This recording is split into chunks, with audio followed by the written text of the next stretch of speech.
Hello दोस्तों, आप सभी का स्वागत है हमारे YouTube channel all rounder study blog 2000 में। आज हम बात करेंगे 15 तारीख को हुए पेट के फर्स्ट शिफ्ट के पेपर को सॉल्व करेंगे।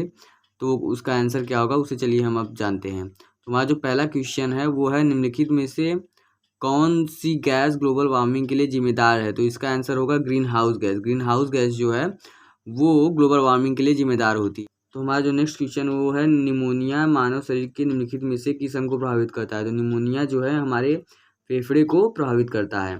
तीसरा है, निम्नलिखित में से कौन सा वनस्पति रेशा नहीं है। तो इसमें से जो इसका आंसर होगा वो नायलॉन है। नायलॉन जो है वो वनस्पति रेशा नहीं है। अब जो नेक्स्ट क्वेश्चन है वो है, तारों का रंग निम्नलिखित में से किस पर निर्भर करता है। तो तारों का रंग जो है उसके तापमान पर निर्भर करता है। दोस्तों जो हमारा नेक्स्ट क्वेश्चन है वो 5 है। उसमें दिया है कि 5.21 का गुणा हम 6.32 में जब करते हैं और उसमें जो आंसर आता है उसको जब हम 2.9272 से जब घटाएंगे तो कितना आएगा। तो इसका जो आंसर है वो 30 आएगा।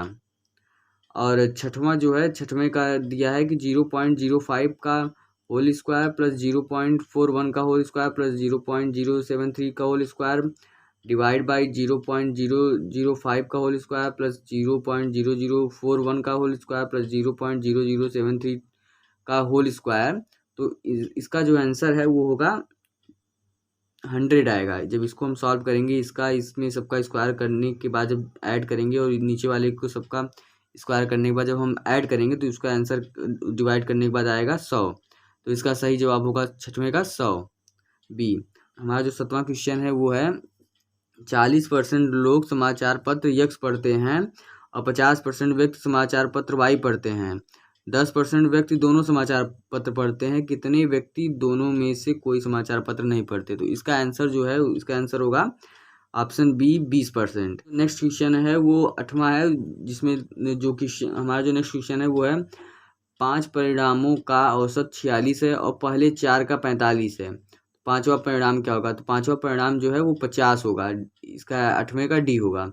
9वां क्या है, रूट में 29.8116 प्लस रूट में 77.44 को जब हम जोड़ेंगे तो क्या आएगा। तो उसका आंसर होगा 14.26। इसका आंसर होगा बी 14.26। हमारा जो नेक्स्ट क्वेश्चन है वो है, पादप कोशिका भित्ति निम्नलिखित में से किससे बनी होती है। तो ये जो पादप कोशिका भित्ति होती है वो सेलुलोज की बनी होती है। ये हमें क्लास 8-9 से ही हमें बता दिया जाता है कि पादप कोशिका भित्ति किस चीज़ की बनी होती है। तो वो हमारा सेलुलोज की बनी होती है, होगा इसका 11 का डी। और जो 12वां है उसका आंसर है, किस विकल्प में सभी शब्द परस्पर पर्यायवाची हैं। तो किस विकल्प में सभी शब्द परस्पर पर्यायवाची हैं। तो इसका आंसर होगा पार्वती, रुद्राणी, भवानी। ये तीनों जो है परस्पर पर्यायवाची हैं। 12वें का क्या होगा, सी होगा। नेक्स्ट क्वेश्चन है वो है, किस विकल्प में सही विलोम युग्म है। तो इसका आंसर होगा नूतन, पुरातन। ये इसका 13वें का सी होगा।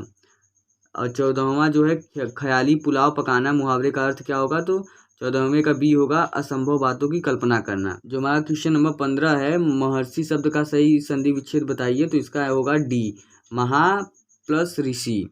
ये जो है 15वें का उत्तर होगा। क्वेश्चन नंबर 16 है, उसमें पूछा है, was Caroline is brother and outdoor type. तो इसका आंसर होगा नो, 16वें का सी होगा। अब जो हमारा क्वेश्चन नंबर 17 है उसमें पूछा है, why were the squad collected. Squad क्यों कलेक्ट किया जाता था। तो 17वें का आंसर जो होगा वो डी होगा, फॉर बेटिंग करने के लिए। 18वें का सी। 19वें का है, give one word substituent for the practice of writing, editing and और कंप्लेनिंग डिक्शनरीज। तो इसका आंसर होगा 19वें का सी, लेक्सिकोग्राफी। क्वेश्चन नंबर 20 में पूछा है, एक महिला की ओर इशारा करते हुए नीलेश ने कहा, वह मेरी पत्नी के दादा की इकलौती संतान की इकलौती बेटी है। महिला नीलेश से किस प्रकार संबंधित है। तो इसका 20वें का आंसर हो जाएगा पत्नी, उसकी पत्नी ही है। अब 21वें को देखते हैं, असंगत अलंग करें। इसमें असंगत अलंग क्या है। 21वें का सी। 22वें का आंसर होगा वो शुक्रवार होगा, ऑप्शन सी। 23वां जो हमारा क्वेश्चन है वो दिया है, give synonym for the word partial. Partial का पर्यायवाची क्या होगा। तो पार्शियल का पर्यायवाची जो है वो होगा इनकम्प्लीट, ऑप्शन ए सही होगा। हमारा नेक्स्ट क्वेश्चन है क्वेश्चन नंबर 24। तो उसमें दिया है, नॉर्मल को हम कोड करते हैं RPNLBM के रूप में कोडित किया जाता है। तो गैदर को का कोड क्या होगा। तो गैदर का कोड जो है वो सी होगा, 24 का C, TBGRFH, option C. Question number 25वें का जो आंसर होगा वो डी होगा, इनमें से कोई नहीं। तो 26 का जो आंसर है वो बी गुजरात होगा। अब 27वें में दिया है, निम्नलिखित में से किस देश ने अगस्त 2022 में ताइवान के आसपास अपना अब तक का सबसे बड़ा सैन्य अभ्यास किया है? तो इसका आंसर जो होगा डी होगा, चीन। चीन ने सबसे बड़ा सैन्य अभ्यास किया है ताइवान के बगल में। हमारा जो नेक्स्ट क्वेश्चन है 28 है। तो अगस्त 2022 में भारत की पहली अंडर मेट्रो का उद्घाटन निम्नलिखित में से किस शहर में किया गया? तो इसका आंसर है option A, Kolkata. 29 question number, निम्नलिखित में से किस देश के वैज्ञानिकों ने पहला कृत्रिम भ्रूण तैयार किया? तो इसका आंसर होगा Israel, option C. Question number 30, Bharat के किन दो शहरों के बीच आकाशा एयर की पहली उड़ान का उद्घाटन किया गया? तो इसका आंसर है ऑप्शन बी, मुंबई से अहमदाबाद के बीच में। क्वेश्चन नंबर 31, आज़ादी का अमृत महोत्सव के तहत बढ़े चलो अभियान निम्नलिखित में से किस केंद्रीय मंत्रालय द्वारा शुरू किया गया था? तो इसका आंसर होगा संस्कृति मंत्रालय द्वारा किया गया था। तो 31 का ए होगा। क्वेश्चन नंबर 32, भारतीय सेना ने जुलाई 2022 में डैश नामक एक अखिल भारतीय उपग्रह संचार अभ्यास का आयोजन किया था। इसका आंसर होगा स्काईलाइट। 32 का होगा स्काईलाइट। क्वेश्चन नंबर 33 जो है, इस केंद्रीय मंत्री की अध्यक्षता में चंडीगढ़ में नशीली दवाओं की तस्करी और राष्ट्रीय सुरक्षा पर एक राष्ट्रीय सम्मेलन आयोजित किया गया था। तो इसका आंसर होगा Amit Shah, option C. Number 34, निम्नलिखित में से कौन सा राज्य भारत में पहला हर घर जल प्रमाणित राज्य बन गया? तो इसका आंसर है ऑप्शन ए, गोवा। 35, निम्नलिखित में से कौन भारत का पड़ोसी देश नहीं है? तो इसका आंसर होगा बी, यूएई। क्वेश्चन नंबर 36, निम्नलिखित में से किस आईआईटी ने भारतीय भाषा प्रौद्योगिकी को आगे बढ़ाने के लिए AI4 भारत में नीले कड़ी केंद्र की शुरुआत की है? तो इसका आंसर होगा IIT मद्रास, ऑप्शन डी।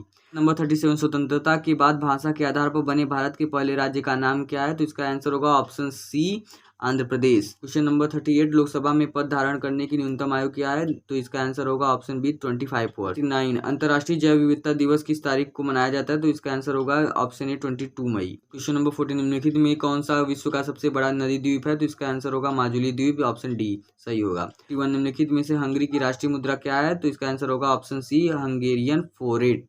42, अंतर्राष्ट्रीय ओलंपिक समिति का मुख्यालय कहाँ है? तो इसका आंसर होगा ऑप्शन ए, स्विट्जरलैंड में। क्वेश्चन नंबर 43, निम्नलिखित में से किसने प्रसिद्ध पुस्तक पावर्स ऑफ द माइंड लिखी है? तो इसका आंसर होगा ऑप्शन ए, स्वामी विवेकानंद ने। क्वेश्चन नंबर 44, UNFCCC का अर्थ क्या है? तो इसका आंसर होगा United nation framework convention on climate change, option A इसका 44 का सही होगा। क्वेश्चन नंबर 45, नौटंकी निम्नलिखित में से किस राज्य का लोक नृत्य है? तो इसका आंसर होगा ऑप्शन सी, उत्तर प्रदेश। 46 है, वो है साहित्य अपने दायित्व का निर्वाह किस प्रकार पूरा करता है? तो साहित्य जो हमारा है वो दुष्प्रभाव को सामने लाकर, ऑप्शन ए इसका जो है सही होगा। क्वेश्चन नंबर 47, साहित्य केवल समाज का दर्पण क्यों नहीं है? इसका आंसर होगा ऑप्शन सी, क्योंकि साहित्य द्वारा समाज की विडंबनाओं और विसंगतियों पर प्रहार करके उनमें सुधार लाने की कोशिश की जाती है, इसीलिए। क्वेश्चन नंबर 48, प्रस्तुत गद्यांश का सर्वाधिक उचित शीर्षक क्या हो सकता है? तो इसका आंसर होगा ऑप्शन सी, साहित्य और समाज। क्वेश्चन नंबर 49, साहित्यकार समाज के प्रति अपने उद्देश्य को कैसे परिपूर्ण करता है? तो इसका आंसर होगा ऑप्शन सी, साहित्यकार समाज में अपनी कृतियों द्वारा आशा का संचार करता है और उत्साह एवं कर्तव्यवाद का संदेश देता है। क्वेश्चन नंबर 50, साहित्य में किस तरह से पुरानी पीढ़ियों की जानकारी देता है? इसका आंसर होगा ऑप्शन नंबर ए है, सत्य और अहिंसा के मार्ग को अश्व की धार पर चलने के समान क्यों बताया गया है? तो इसका आंसर होगा ऑप्शन सी। क्वेश्चन नंबर 52, सत्य रूपी परमेश्वर की रत्न चिंतामणि को प्राप्त करने के लिए हम क्या कर सकते हैं? तो इसके लिए ऑप्शन, इसका आंसर होगा ऑप्शन बी, अंतर्निहित सत्य का साक्षात्कार करें।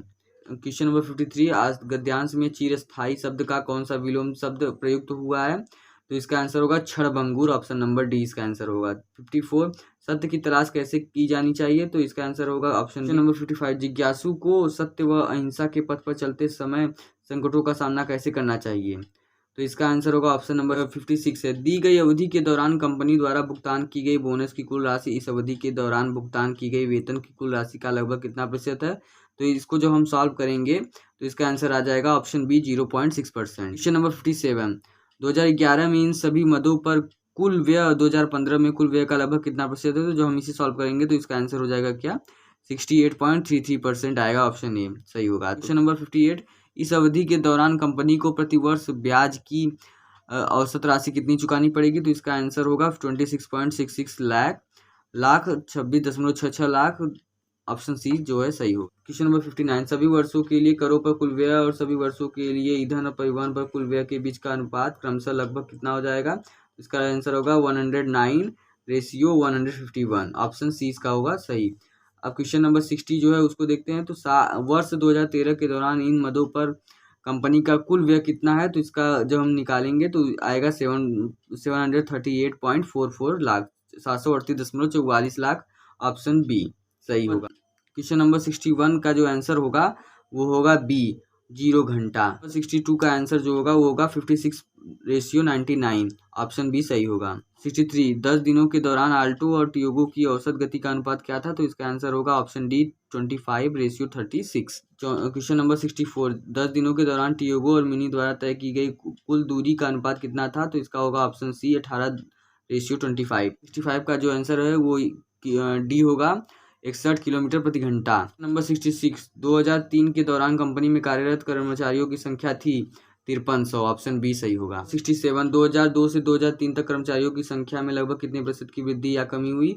तो इसका आंसर होगा 1% ए। ऑप्शन ए सही होगा। क्वेश्चन नंबर 68, 2003 में कंपनी में काम करने वाले कर्मचारियों की संख्या 2006 में कंपनी में काम करने वाले कर्मचारियों की संख्या का लगभग कितने प्रतिशत थी? तो इसका आंसर होगा 96.15%। क्वेश्चन नंबर 69, दी गई अवधि के दौरान किसी भी वर्ष में कंपनी में शामिल होने वाले कर्मचारियों की न्यूनतम संख्या का कंपनी छोड़ने वाले कर्मचारियों की अधिकतम संख्या से अनुपात कितना होगा? तो इसका आंसर होगा ऑप्शन डी, 9/13। क्वेश्चन नंबर 70, 21 वर्ष में पिछले वर्ष की तुलना में कंपनी छोड़ने वाले कर्मचारियों की संख्या में प्रतिशत वृद्धि में कमी अधिकतम है। तो इसका आंसर होगा ऑप्शन सी, 2002। नंबर 71, 2015-2016 का औसत उत्पादन निम्नलिखित में से किस वर्ष के युग्म के औसत उत्पादन के बिल्कुल बराबर? तो इसका आंसर होगा ऑप्शन बी, 2012 और 2017। नंबर 72, 2011 की तुलना में 2018 के खिलौनों के उत्पादन में लगभग प्रतिशत वृद्धि कितनी थी? तो इसका आंसर होगा 136.5%, 137.5%। ऑप्शन सी सही होगा। क्वेश्चन नंबर 73, पिछले वर्ष की तुलना में किस वर्ष उत्पादन में प्रतिशत वृद्धि सबसे अधिक थी? तो इसका आंसर होगा ऑप्शन डी, 2017। नंबर 74, दिए गए कितने वर्षों के खिलौने का उत्पादन दिए गए वर्षों के औसत उत्पादन से अधिक था? तो इसका आंसर होगा ऑप्शन डी, 4। नंबर 75, 2013 से 2014 तक खिलौनों के उत्पादन में लगभग प्रतिशत गिरावट कितनी थी? तो इसका आंसर हो जाएगा ऑप्शन बी, 20%। नंबर 76, निम्नलिखित में से किस स्थान पर बौद्ध संगीत का आयोजन किया गया था? तो इसका आंसर होगा option B, Rajgiri. Question number 77, निम्नलिखित में से कौन सा वो व्यक्ति है जिसका नाम देवा नाम प्रियदर्शी में भी था? तो इसका आंसर होगा ऑप्शन ए, मौर्य सम्राट अशोक। संगमरमर पर पियत्रा ड्यूरा या रंगीन पत्थर की जड़ाई का काम किसके जमाने में लोकप्रिय हुआ था? तो इसका आंसर है ऑप्शन ए, शाहजहां। नंबर 79, निम्नलिखित में से किस युग में तांबे का पहली बार उपयोग किया गया था? तो उस युग का नाम है ताम्रपाषाण युग। ऑप्शन ए सही होगा। क्वेश्चन नंबर 80, भूदान ग्रामदान आंदोलन निम्नलिखित में से किसके द्वारा शुरू किया गया था? तो इसका आंसर होगा option C, Vinoba Bhave. Question number 81, Dandi नामक यात्रा के दौरान निम्नलिखित में से किस सामाजिक कार्यकर्ता ने गांधी जी को आंदोलन को केवल पुरुषों तक सीमित न रखने की राजी किया था? तो इसका आंसर होगा option A, Kamala Devi Chattopadhyay. Question number 82, जब ईस्ट इंडिया कंपनी की स्थापना हुई तो भारत में निम्नलिखित में से किसका शासन था? तो इसका आंसर होगा ऑप्शन बी, मुगल सम्राट का शासन था। क्वेश्चन नंबर 83, सरकार के निम्नलिखित में से किस अधिनियम के कारण बम्बई से सिद्ध प्रांत का निर्माण हुआ था? तो इसका आंसर होगा ऑप्शन डी, भारत सरकार अधिनियम 1935 के तहत। क्वेश्चन नंबर 84, प्रसिद्ध युद्ध का नारा चलो दिल्ली किसने दिया था? तो इसका आंसर होगा ऑप्शन ए, सुभाष चंद्र बोस ने दिया था। क्वेश्चन नंबर 85, राष्ट्रवाद की पहली स्पष्ट अभिव्यक्ति निम्नलिखित में से किस क्रांति के साथ हुई थी? तो इसका आंसर होगा फ्रांसीसी क्रांति। ऑप्शन डी सही होगा। क्वेश्चन नंबर 86, निम्नलिखित में से भारत के अक्टूबर की गर्मी का मुख्य कारण क्या है? तो इसका आंसर होगा ऑप्शन ए, उच्च आर्द्रता से जुड़ा उच्च तापमान। क्वेश्चन नंबर 87, भारतीय मानक समय ग्रीनविच माध्यम समय GMT से 5.5 घंटा अधिक है। ऑप्शन बी सही होगा। 88, निम्नलिखित में से कौन जनसंख्या वितरण को प्रभावित करने वाला आर्थिक कारक नहीं है? तो इसका आंसर होगा डी, ऑप्शन डी, पानी की उपलब्धता। क्वेश्चन नंबर 89, विश्व की सबसे ऊंची चोटी माउंट एवरेस्ट के बीच स्थित है क्या? किसके बीच स्थित है? ऑप्शन बी, नेपाल और तिब्बत के बीच। क्वेश्चन नंबर 90, भारत की पंचवर्षीय योजनाओं का अंतिम स्वीकृति निम्नलिखित में से किसके द्वारा दी गई थी? तो इसका आंसर होगा राष्ट्रीय विकास परिषद। ऑप्शन बी सही होगा। क्वेश्चन नंबर 91, किसी भी विकासशील अर्थव्यवस्था के प्रारंभिक चरणों में अधिकांश गतिविधियां तृतीय क्षेत्र की होती हैं। ऑप्शन बी सही होगा। क्वेश्चन नंबर 92, निम्नलिखित में से कौन सा हरित क्रांति की रणनीति का हिस्सा था? तो इसका आंसर होगा ऑप्शन डी ये सभी। नंबर 93, निम्नलिखित में से किस नदी को बिहार का सुख कहा जाता है? तो इसका आंसर होगा ऑप्शन डी कोसी नदी को बिहार का सुख कहा जाता है। क्वेश्चन नंबर 94, निम्नलिखित में से कौन सा सार्वजनिक क्षेत्र का उपक्रम संसद के तहत एक विशेष कानून पारित करके स्थापित किया गया है? तो इसका आंसर होगा वैधानिक निगम, ऑप्शन ए सही होगा। क्वेश्चन नंबर 95, भारत की संघ कार्यकारिणी में निम्नलिखित में से कौन शामिल नहीं है? तो इसका आंसर होगा राज्यों के मुख्यमंत्री, ऑप्शन डी सही होगा। क्वेश्चन नंबर 96, निम्नलिखित में से कौन एक वाणिज्य बैंक नहीं है? तो इसका आंसर होगा सिडबी, ऑप्शन डी सही होगा। क्वेश्चन नंबर 97, भारत में राष्ट्रीय मानवाधिकार आयोग निम्नलिखित में से किस मंत्रालय के अधीन है? तो इसका आंसर होगा ऑप्शन सी गृह मंत्रालय की। क्वेश्चन नंबर 98, निम्नलिखित में से किस केंद्र शासित प्रदेश में उच्च न्यायालय स्थापित करने का अधिकार है? किसे? तो इसका आंसर होगा संसद, ऑप्शन ए सही होगा। क्वेश्चन नंबर 99, निम्नलिखित में से कौन सा अनुच्छेद भारतीय संविधान में सर्वोच्च न्यायालय की स्थापना और गठन के बारे में है? तो इसका आंसर होगा ऑप्शन डी 124। क्वेश्चन नंबर 100, के पास मौलिक अधिकार को लागू करने की शक्ति है, तो वो है किसके पास? सर्वोच्च न्यायालय और उच्च न्यायालयों के पास मौलिक अधिकारों को लागू करने की शक्ति है, ऑप्शन सी सही होगा। आप लोगों को सबको पता चल गया होगा कि इसके आंसर्स क्या होंगे सभी क्वेश्चंस के। आई होप आप सभी को ये वीडियो अच्छा लगा हो, तो कृपया वीडियो को लाइक करें, शेयर करें, सब्सक्राइब करें। Thank you so much.